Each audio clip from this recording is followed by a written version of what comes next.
કેમ છો બાળકો? ચાલો ફરી એકવાર. ધોરણ 7 વિષય ગુજરાતી, એકમ 20 સુભાષિતો. સુભાષિત એટલે શુષ્ટ ભાષિતમ, અર્થ સારી રીતે કહેવાયેલું. સુભાષિતને મુક્તક, સૂક્તિ વગેરે નામથી પણ આપણે ઓળખીએ છીએ. આ સુભાષિતો સુચારો અભિવ્યક્તિની દ્રષ્ટિએ મોતી જેવા હોય છે. સુભાષિતો જીવનના સત્યોને 2 કે 4 પંક્તિઓમાં વણી લેતા હોય છે. તો ચાલો બાળ દોસ્તો, આપણે બી આ સુભાષિતોનો સાર સમજીએ, એનો ભાવાર્થ ગહન કરીએ. પહેલા કવિ છે શેષ. કવિ રામનારાયણ વિશ્વનાથ પાઠક. શેષનો જન્મ અમદાવાદ જિલ્લાના ગાણોલ ગામમાં થયો હતો. કવિતાઓ, વાર્તાઓ, વિવેચનો, નિબંધો, છંદશાસ્ત્ર વગેરે પ્રકારોમાં તેમણે પ્રદાન કર્યું છે. તેમણે શેષ ઉપનામથી કવિતા દ્વિરેફ અને વાર્તાઓ અને સ્વૈરવિહારી ઉપનામથી નિબંધો લખ્યા છે. કવિએ આ પંક્તિમાં જગતના સાચા દાનવીર અને શૂરવીરના લક્ષણો જણાવ્યા છે. શૂરવીરને ધન્યવાદ પણ પાઠવ્યા છે. તો ચાલો આપણે પહેલો સુભાષિત સમજીએ. એકલ દેતા દાન જે, એકલ જૂજત જંગ, એકલ જગ નિંદા સહે, એ વીરોને સંગ. એકલ એટલે કે એકલા જે દાન આપે છે. એકલ જૂજત જંગ એટલે કે જે એકલા લડતની અંદર ઝઝૂમે છે, જોશથી લડે છે.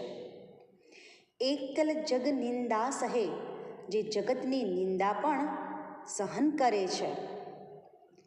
એ વીરોને સંગ, એની ગણના વીરોમાં થતી હોય છે. એની ગણના વીરોમાં પાત્ર લાયક છે. ચાલો આપણે એનો ભાવાર્થ સમજીએ. જે એકલા દાન આપે છે, જે એકલા લડતમાં ઝઝૂમે છે, જે જગતની નિંદા સહન કરે છે, એની ગણના વીરોમાં થાય છે. એની ગણના વીરોમાં થાય છે.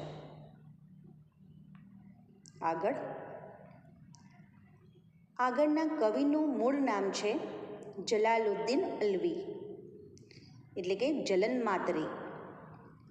જલન માતરીનું વતન ખેડા જિલ્લામાં આવેલ માતર ગામ છે. તેઓ આપણા જાણીતા ગઝલકાર છે. આ મુક્તક દ્વારા કવિ પોતાના લક્ષ્ય સ્થાને પહોંચનાર પ્રવાસી માર્ગની વિષમતાની ચિંતા કરતો નથી. ઉદ્યમશીલ મનુષ્ય એટલે કે પુરુષાર્થી મનુષ્ય ભવિષ્યવાણીના આધારે જીવતો નથી. અને જે ખરો દાતા છે, જે ખરો દાનેશ્વરી છે, તે યાચકની એટલે કે માંગવાવાળાની જાત જોતો નથી. એવું મૂલ્ય ઉત્તમપણે અહીં સમજાવે છે. તો ચાલો આપણે આ મુક્તકને સમજીએ. મંઝિલ હો જેનું ધ્યેય, એ રસ્તા નહીં જુએ. મંઝિલ હો જેનું ધ્યેય, એ રસ્તા નહીં જુએ એટલે કે જે માણસનું ધ્યેય મંજિલ છે, તે ક્યારે પણ રસ્તા કેવા છે તે જોતો નથી. ઉદ્યમી હો હસ્તની રેખા નહીં જુએ. જે વ્યક્તિ ખૂબ જ પરિશ્રમી છે, મહેનતુ છે, તે ક્યારે પણ એના હાથની રેખાઓ જોઈને બેસી રહેતો નથી. તે સતત પરિશ્રમ કર્યા કરતો હોય છે. દાનેશ્વરીનું કામ છે ખૈરાત વહેંચવી. જે દાન આપે છે તેનું કામ કહે છે કે દાન આપવાનું છે. ખૈરાત એટલે કે દાન આપવું, વહેંચવું એટલે દાન આપવું. યાચકની જાતને તે કદી દાતા નહીં જુએ. યાચક એટલે કે માંગનાર, તો કે જે દાનેશ્વરી છે તે માંગનારની જાતને ક્યારેય પણ જોતો નથી. આનો ભાવાર્થ: જે માણસનું ધ્યેય મંજિલ છે તે મંજિલે પહોંચવાના રસ્તા કેવા છે તે ક્યારેય નહીં જુએ. જે ઉદ્યમી હોય તે, જે પરિશ્રમી હોય તે હાથની રેખાઓને ક્યારેય જોતો નથી. જે દાતા છે, જે દાન આપે છે, જેનું કામ દાન આપવાનું છે, એ ક્યારે પણ યાચકની એટલે કે માંગવાવાળાની જાત જોતો નથી. કેટલી સરસ વાત કરી છે. આના ઉપરથી મને બે લાઈન યાદ આવે છે કે માર્ગ હોય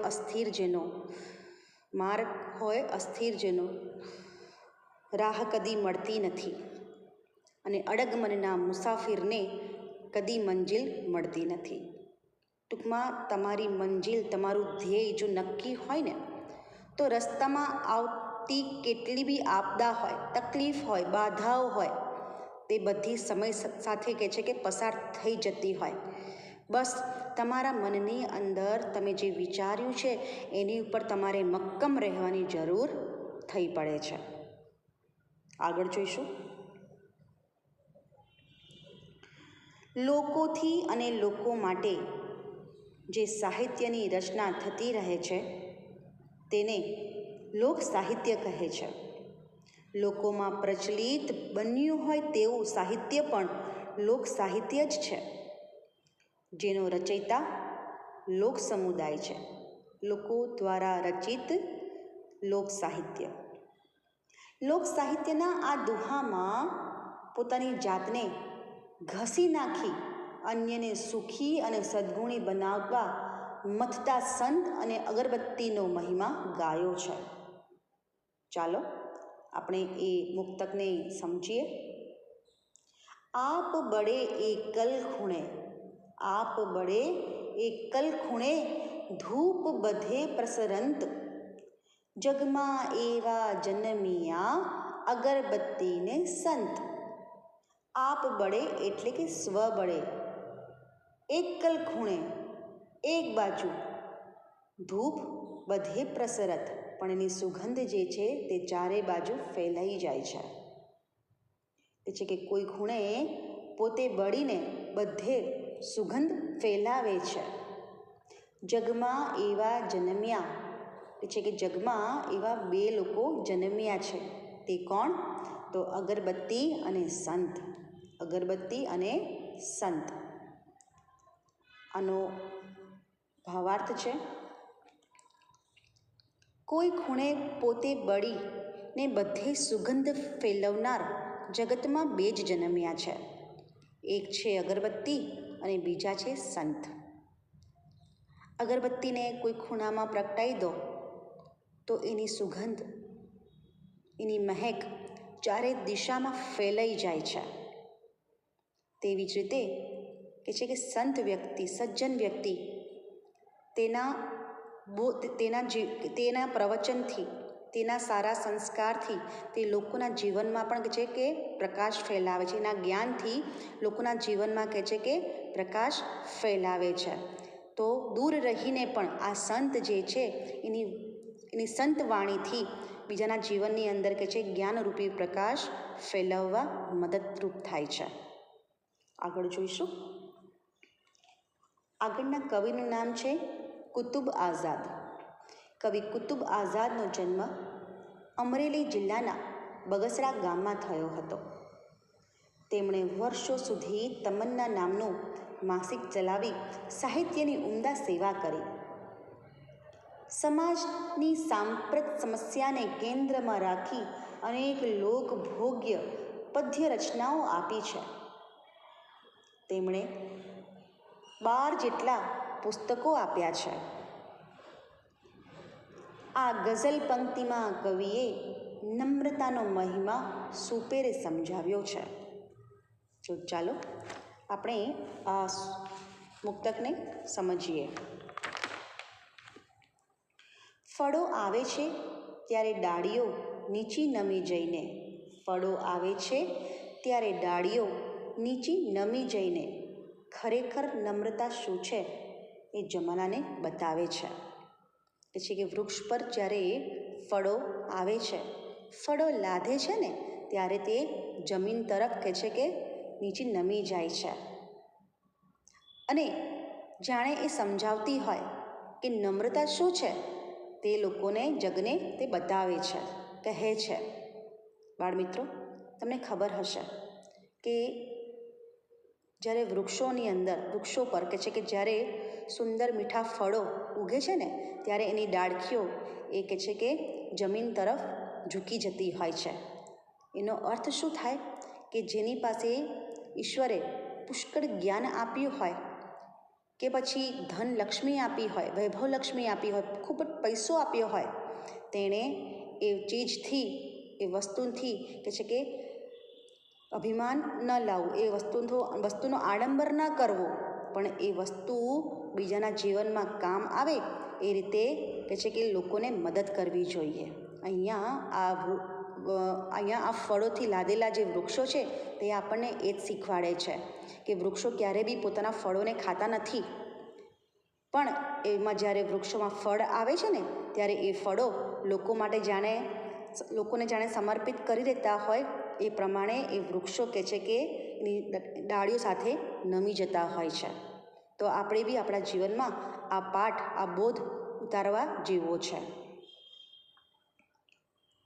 ફરી એક વખત બોલું છું કે વૃક્ષ પર ફળો આવે છે ત્યારે ડાળીઓ નીચી નમી જઈને ખરેખર નમ્રતા શું છે તે જગતને બતાવતી હોય છે, જગતને બતાવે છે.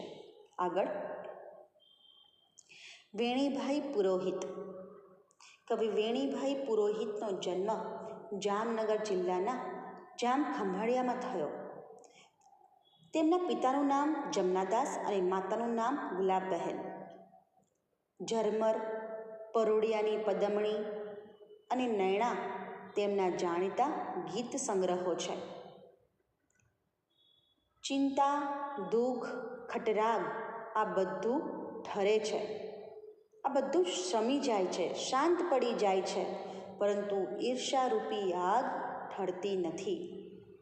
તે ભાવ આ સુભાષિતમાં સરસ રીતે વ્યક્ત કરવામાં આવ્યો છે, સમજાવવામાં આવ્યો છે. ચેહ ઠરે દુખડા ઠરે. ચેહ એટલે કે મરદાની ચિતા. ચેહ ઠરે દુખડા, દુખડા એટલે કે દુઃખો, ઠરે એટલે કે શમી જાય, શાંત પડી જાય. ખટરાગ, ખટરાગ એટલે અહીં કજિયો, અણબનાવ, કંકાસ વગેરે. પણ ઈર્ખાની આગ, ઈર્ખા એટલે કે ઈર્ષ્યાની આગ ઠારે તેમ બમણી બળે. પણ ઈર્ષાની આગ જેટલી બી ઠારો તેમ વધતી ને વધતી જાય છે, તે બમણી થતી જાય છે. અહીં કવિ કહે છે કે ચિતા ઠરે એની સાથે બધા દુઃખ અને કજિયા, કંકાસ, રાગ દ્વેષ બધું શમી જાય છે, બધું ઠરી જાય છે, શાંત પડી જાય છે. પણ ઈર્ષાની આગ જેમ ઠારો તેમ બમણી થાય છે. પણ ઈર્ષારૂપી આગ જે છે તમે એને જેટલી શાંત પાડો તે બમણી થતી જાય છે. કોઈક દુર્ગુણી વ્યક્તિ જો જીવનમાં હોય, જો પરિવારમાં હોય અને એ દુર્ગુણી વ્યક્તિના કારણે ઘરમાં રોજ કકરાટ અને કંકાસ થતો હોય, તે ક્યાં સુધી? જ્યાં સુધી એનું અસ્તિત્વ છે ત્યાં સુધી. જે સમયે એ દુર્ગુણી વ્યક્તિનું અસ્તિત્વનું પતન થાય છે ત્યારથી જ પરિવારમાં, ઘરમાં વાતાવરણ શાંત થવા માંડે છે.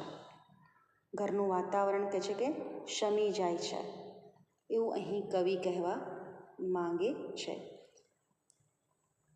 બીજું કહીએ તો શું ઈર્ષાની આગ ઠારી શકાય? તો હા, ઈર્ષાની આગ ઠારી શકાય. ઈર્ષ્યાની આગને ઠારવાનું એક અમોઘ શસ્ત્ર છે પ્રેમ. મહાપુરુષો ઈર્ષ્યાને માણસનો મોટો શત્રુ ગણે છે. વેરથી વેર શમતું નથી. ઈર્ષ્યા પણ વેરમાંથી જ જન્મે છે. ઈર્ષ્યા એ એવી આગ છે કે એને ઠારવાનો પ્રયત્ન તમે જેટલો કરો તેટલો વધતો જાય છે, એવું અહીં કવિ કહેવા માંગે છે. બાળમિત્રો, આ એકમ 20 સુભાષિતો તમારું અહીં પૂર્ણ થાય છે.